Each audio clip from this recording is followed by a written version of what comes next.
안녕하세요. 이번 시간에는 정전기 유도 현상에 대해서 알아보도록 하겠습니다. 자, 정전기 유도 현상. 정전기는 정지된 전기를 했죠. 유도는 뛰지 않는 것을 뛰게 하는 게 유도죠. 즉, 전기 안 뛴 물질을 전기 뛰도록 하는 게 정전기 유도입니다. 자, 다음 실험을 한번 살펴봅시다. 마찰하지 않는 플라스틱 막대를 깡통 가까이에 가져가 보면 빈 깡통 어떻게 될까요? 둘째로 플라스틱 막대를 털가죽으로 마찰한 후 플라스틱 막대를 빈 깡통에 가까이 가면 어떻게 될까요? 두 개 똑같을까요? 어떤 차이를 보일까요? 한번 생각해 보기 바랍니다. 정전기 유도. 조금 전에 이야기했죠. 정전기 유도는 전기를 띠지 않은 물체를 전기를 띈 물체를 가져가면은 전기를 띠지 않은 물체가 부분적으로 전기를 띠는 현상입니다. 여기에서는 이렇게 설명이 있네요. 금속에 대전체를 가까이 하였을 때 금속이 전기를 띠는 현상, 이것을 정전기 유도 현상이라 하죠. 즉 무슨 말이냐면 모든 물체는 전기적으로 중성입니다. 플러스와 마이너스의 개수가 동일하죠.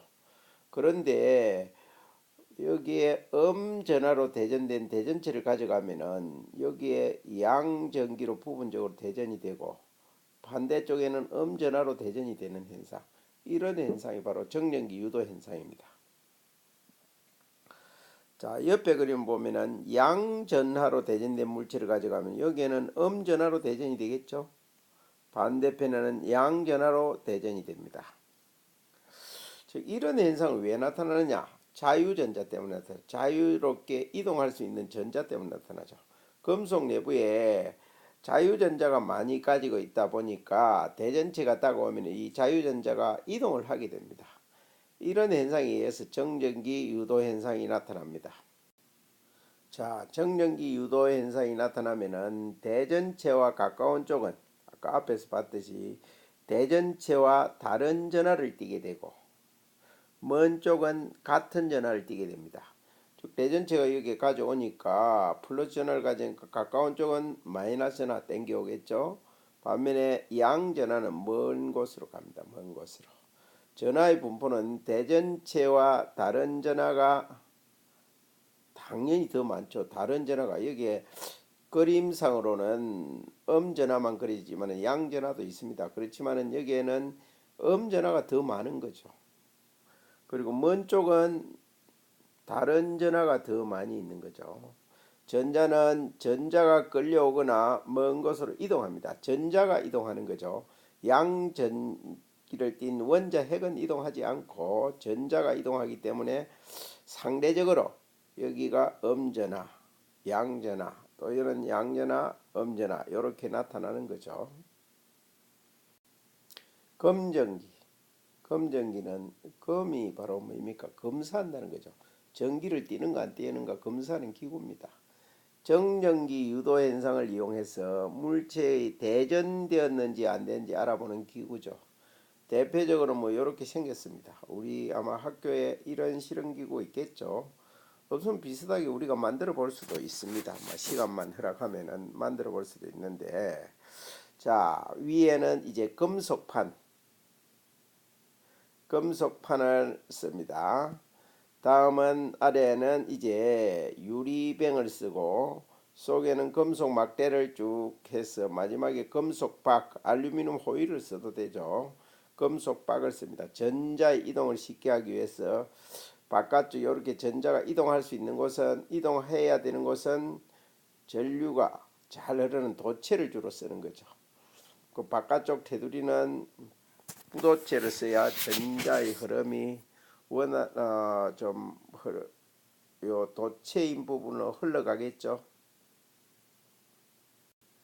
자, 그러면 이제 검전기로 알 수 있는 사실이 뭐인가, 이걸 한번 알아봅시다.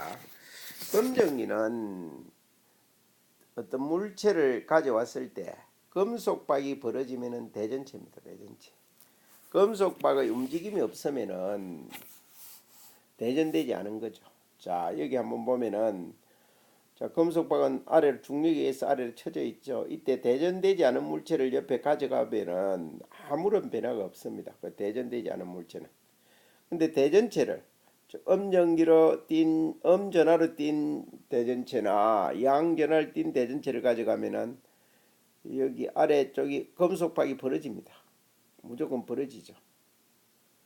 이 그림을 잘 보면은 이해가 되는 사람도 아마 있을 건데, 자, 음전하를 띈 전하를 가져가면은 이 전자가 아래로 다 멀리 도망을 갑니다. 들어가서 여기에 음전하끼리 모여드니까 서로 밀어내겠죠. 밀어내서 벌어지는 거죠. 반대로 양전하를 가져가면은 전자가 전부 다 위로 다 올라와 버립니다. 그러면 아래는 양전하만 있겠죠. 양전하끼리는 서로 밀어내니까 벌어지는 거죠. 그래서 양전하를 가져가건 음전하로 띈 대전체를 가져가건 대전체를 가져가면은 둘 다 벌어지게 됩니다. 그래서 대전 여부를 확인할 수 있는 거죠. 자, 대전체가 띈 전하의 종류를 확인할 수도 간혹 있는데요. 자, 여기에 음전하로 대전되어 있는 검전기가 음전하로 대전되어 있을 때 음전하를 가져가면은 이게 더 벌어지는 거. 음전하를 가져가면 전자가 다 알아낸 거 더 벌어지겠죠. 그러면은 이 대전체하고 요 안에는 같은 종류로 대전되어 있다는 걸 알 수가 있죠. 같은 종류. 물론 음전하라는 것을 원래 알고 있었으면 이게 음전하라는 걸 알 수 있겠죠. 양전하도 뭐 마찬가지입니다. 여기가 양전하로 띄고 있을 경우에 양전하로 대전체를 가져가면은 또 역시 벌어지겠죠. 같은 종류의 전하를 띄고 있으면은 벌어진다는 거죠. 반면에 자, 여기 보면은 오른쪽 그림을 보면은 음전하를 띄고 있는데 양전하를 가져가면은 음전하가 다 모여들겠죠. 그러면 서로 오므러듭니다. 오므러들어. 그러면은 서로 다른 종류의 전하로 대전되어 있다는 거 알 수 있겠죠. 자, 잘 이해가 안 되는 사람은 이 화면을 정지시켜 놓고 한번 더 살펴보기 바랍니다. 자, 대전체가 띈 전하량을 비교해 보면은 금속박이 많이 벌어질수록 대전체의 전하량이 크다는 겁니다. 즉 전하량이 많으면은 이 전하량이 여기는 적은 경우네요. 전하량이 적으면은 즉 음전기 4개를 띄었습니까? 음전기 4개가 밀려 나갔죠. 그럼 두 개 돼서 밀려 나가는 상황입니다. 벌어지는 상황인데 그 옆에는 6개가 있죠. 둘, 넷, 6개. 6개니까 이 6개가 3개 되니까 더 많이 밀려 나가겠죠. 즉 더 많이 벌어지는 곳이 전하량이 더 많다는 겁니다. 대전체의 전하량이 더 많고 적게 벌어지는 곳은 전하량이 더 적다는 거죠. 자, 그러면 이제 개념을 확인해 봅시다. 금속의 대전체를 가까이 가면은 금속 내부에 있던 무엇이 이동하나요? 자유전자가 이동하겠죠. 자유전자가 이동해서 정전기 유도 현상이 나타나는 거죠. 대전되어 벌어져 있는 검전기의 금속박은 시간이 지나면 조금씩 오므러들죠. 오므러듭니다. 여러분들이 수업 시간에 확인해 보기 바랍니다. 그 까닭은 무엇일까요? 전자가 점차 밖으로 대기 중으로 이동한다는 겁니다. 그러면 전자의 차이가 줄어드니까 서서히 오므러들겠죠.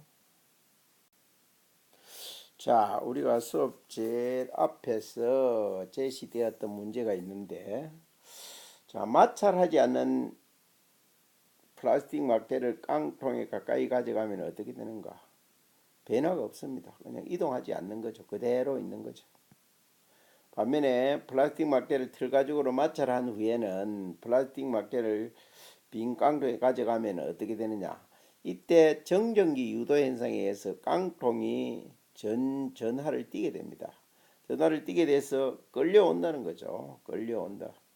이런 현상 말고도 여러분 이런 것도 볼 수 있습니다. 그 종이 조각을 옆에 놔놓고 책받침이나 아니면은 풍선 같은 걸 막 문질러서 머리에 문질러서 가져가면은 종이가 달라붙는 현상 볼 수 있습니다. 이것도 다 같은 현상입니다.